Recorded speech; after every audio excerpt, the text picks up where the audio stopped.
Hello everyone and welcome back to our channel. In today's tutorial, I'll show you how to import reviews to your Shopify store.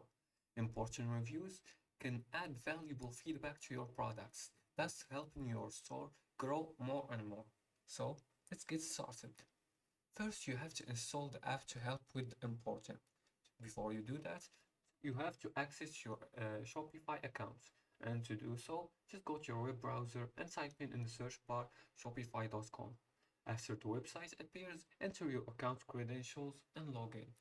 Now, once logged in the Shopify dashboard, go to Online Store in the left-hand sidebar and search for Judge Me Reviews. Here, if you haven't already installed it, search in the App Store.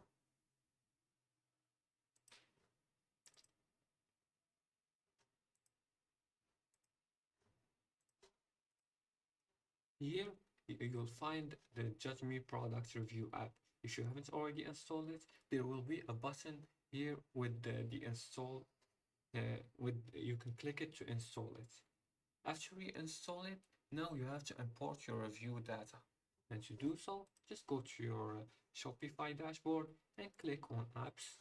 Select the Judge Me Reviews and click on Manage Reviews right beneath it here.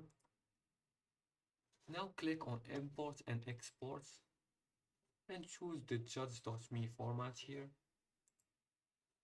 After that, click on Add Files and select the CSV file containing your reviews.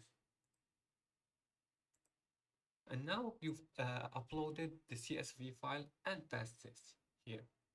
You can choose from AliExpress or Amazon or whatever you like. Now, lastly, you have to customize the imported review. Now, in the app settings, you have to go to the products page here and click on the app embeds. Then search for Judge Me and toggle this button here off and on.